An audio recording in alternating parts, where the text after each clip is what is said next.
ये 9 दिन बड़े कीमती हैं। आओ जाने इसकी कीमत कैसे और बढ़ाएं हम।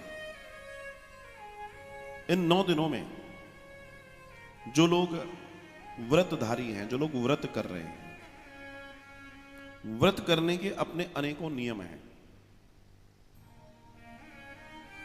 कायदा तो ये कहता है कि किसी भी व्रत में नमक वर्जित है। कोई व्रत हो उसमें नमक नहीं खाया जाता। आप अगर सेंधा नमक भी खाते हैं तो आपके व्रत का जो फल है वो आधा रह जाता है। सेंधा नमक से भी आपके व्रत का फल आधा रह जाता है। तो अगर आप इस दर्शन में हैं तो आपके लिए अच्छी सूचना यह है कि आप व्रत कर सकते हैं। वैसे ये 9 दिन अगर आप फलाहार रहकर व्रत करें, सिर्फ फल पर कुछ हल्का आदि इत्यादि ले सकते हैं, जैसे खीरा है आदि चीजें हैं। फलों पर रहकर अगर आप व्रत करते हैं तो यह समय आपके शरीर के लिए बहुत बेहतर है। फिर बात आती है यथाशक्ति तथा भक्ति। आप में जितनी शक्ति है उसके अनुसार आप अपना भोजन पानी प्रसादी रखें, लेकिन किसी भी तरह का नाखून अगर व्रत कर रहे हैं, तब कह रहा हूं मैं, या बालों का कटवाना, शेप बनाना वो वर्जित है। कोशिश करना है अगर आप व्रत में हैं तो आप बिल्कुल सात्विक आनंद के साथ रहें और साधना में जितना समय लगा सकते हैं लगाएं। साधना करने के लिए इन नवरात्र में सबसे जो सरल, सबसे बढ़िया दर्शन है वो है आपके घर में जल रही ज्योत।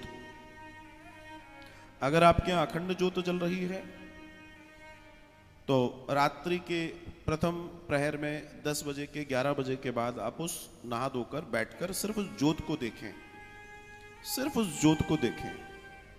लेकिन इस समय अगर आप सिर्फ, ज्यादा नहीं, अगर आपको नहीं है प्रैक्टिस तो 10 से 15 मिनट बैठकर ज्योत की साधना करें। अगर मां है आपके पास तो मां के दर्शन करके फिर आराधना करें।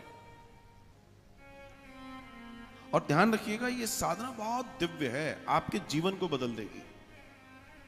मेरा अपना ऐसा मानना है कि जो लोग नवरात्र को साध लेते हैं, देवी साल भर उसे साधे रहती है, क्योंकि सब कुछ उसी से है। देखो, एक शब्द है शक्ति। हम इस समय शक्ति की उपासना, शक्ति की आराधना कर रहे हैं।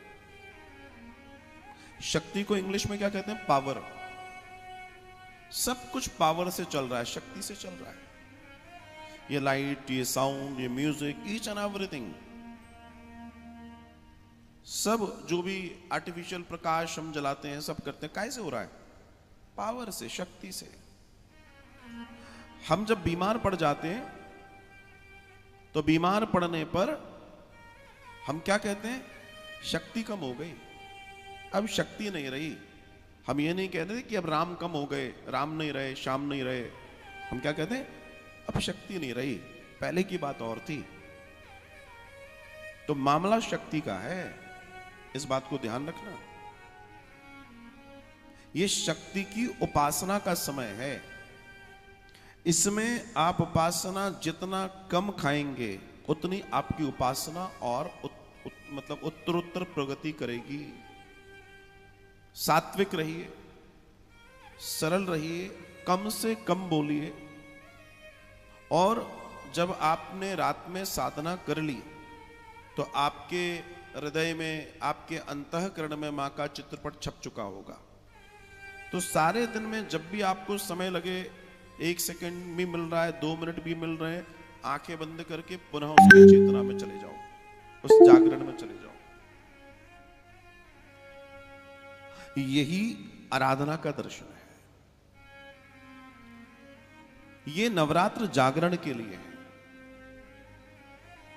जागरण का मतलब वो नहीं वो जो आज अभी 9 दिनों में होगा, वो 3 घंटे वाला प्रोग्राम, वो जागरण नहीं, वो कोई जागरण वागरण नहीं है, वो तो सिर्फ मनोरंजन है। जागरण मतलब अपनी कुंडलियों का, अपने चक्रों का जागरण, अपने योग का जागरण, अपने सहस्त्रार्थ को एक्टिवेट करना, अपने 7 चक्रों का जागरण। इन चक्रों को जागृत करने का ही नियम है नवरात्र। पहले के 3 दिन 4 दिन अपने आप को स्थिर करने के हैं, इसलिए पहले दिन ब्रह्मचारिणी का दर्शन आता है।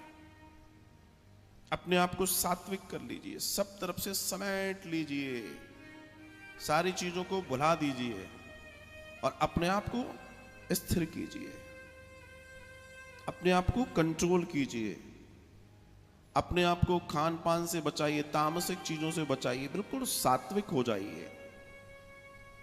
और जब आप इस प्रक्रिया में आ जाएंगे तो फिर धीमे धीमे धीमे आपके जीवन की नवरात्रि और नवरात्रि के बाद आप वास्तविक दशहरा मना पाएंगे। क्योंकि इन 9 दिन की साधना को ही करके भगवान श्री राम ने 10वें दिन रावण रूपी महापापी का वध किया था। तो हमारे अंदर जो दशानन बैठा है, उस दशानन का वध करने के लिए हमें अपने आप को एकाग्र करना पड़ेगा, अपने आप को साधना पड़ेगा, अपने आप को स्थिर करना पड़ेगा, अपने आप को प्रसन्न करना पड़ेगा, अपने आप को सात्विक करना पड़ेगा, अपनी इंद्रियों को वश में करना पड़ेगा, अपने आप को बिल्कुल सरल और सहज और निर्मल बनाना होगा। फिर देखिए आपके अंदर शक्ति का संचार कैसे होता है, आप स्वयं देखेंगे। तो आनंद हो गया, ये तो कृपा बरस गई। और जिस पल आपने इस कार्य को कर लिया, आप देखिए अभी तक क्या होता है, हम सोचते हैं कि नवरात्रि का दर्शन मतलब 9 दिन बस हमने दिन में ये कर लिया, रात को खराटे मार के सो। नहीं, सॉरी, रात्रि ही जागरण है, ध्यान रखिएगा। और ये जागरण, मुझे अन्यथा न लें, ये जागरण बहुत धूम धड़ाके से नहीं होता, ये जागरण शांत होके होता है। जितने आप शांत हो जाएंगे उतनी आपको प्राप्ति होना शुरू हो जाएगी। यह देवी की आराधना का समय है, इस शक्ति की आराधना का समय है। और शक्ति को, अर्थात शक्ति को विजय करने के लिए आपको पहले अपने आप को स्थिर और एकाग्र करना पड़ेगा, ध्यान रखिएगा। कैसे होगा? जितना हम फलों का आहार करेंगे, सात्विक रहेंगे, चीजों को समझेंगे, बिल्कुल सहज सरल से रहेंगे, ब्रह्मचर्य का पालन करेंगे, अपने मन वचन कर्म से भी कोई पाप करने का प्रयास नहीं करेंगे, किसी का बुरा नहीं सोचेंगे, किसी का अहित नहीं सोचेंगे। इस समय जितना हो सकता है सब में परमेश्वरी का दर्शन करेंगे और इस समय में अपने आप को उस परमेश्वरी का अंश जानकर अपने जीवन को जिएंगे। आप तो ये मानो कि इन 9 दिनों में हम मां की गोद में बैठे हैं। मैं सत्य कहता हूं, जीवन बदल जाएगा। इसे समझिए, इस समय बहुत कीमती है। आपने देखा होगा इस समय माताएं सुबह माता देवी के मंदिर जाती हैं और तांबे के पात्र से उनके ऊपर जल देती हैं, उनके सर से जल नीचे आता है। क्या है ये जल मतलब शीतलता, ये जल मतलब ठहराव का प्रतीक है। अपने आप को उसी तरह जल की तरह कर दो। और जब आप इस प्रक्रिया को करने लगेंगे तब आप देखिएगा कि आप, अभी क्या हो रहा है, हम कर रहे हैं, हमें मालूम नहीं है क्यों कर रहे हैं। हर चीज के पीछे एक विज्ञान है और उस विज्ञान का दर्शन सनातन है। आप रोग से पीड़ित हैं, आप वियोग से पीड़ित हैं, आप भोग से पीड़ित हैं, आप जिससे भी पीड़ित हो वो सारी पीड़ाएं आप स्वयं मिटा सकते हैं इन 9 दिनों में। ये बहुत कीमती समय, मैं बार बार कह रहा हूं साहब, कीमती समय है, इसको साधिए। लेकिन हां, साधने के नियम है। नियमित रूप से मां का आराधन कीजिए, जैसे आपको करना आता है वैसे कीजिए। और जितनी आप उसको अपने अंदर उतार पाएंगे, अपने देखो मां के तीन नेत्र हैं। भगवान शिव ने भी तीसरा नेत्र मां से ही प्रसाद में लिया था। तो उस को जानने के लिए हमें अपने तीसरे नेत्र को खोलना पड़ेगा। और तीसरा नेत्र कैसे खुलता है? जब हमारे दो नेत्र बंद हो जाते हैं।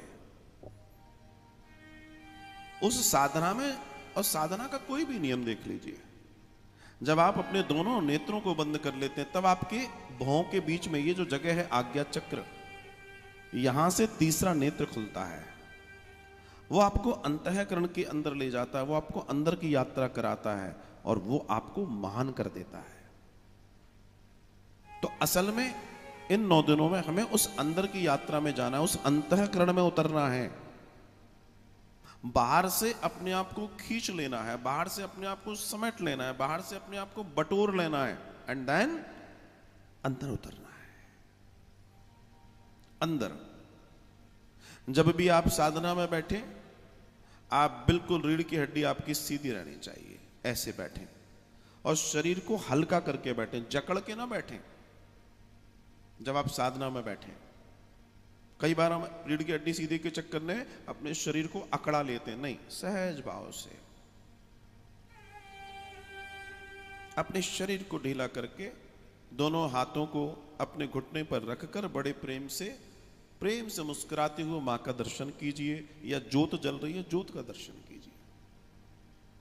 और फिर आप देखेंगे बहुत बमुश्किल 1 से 2 मिनट के अंदर आप कनेक्ट हो जाएंगे।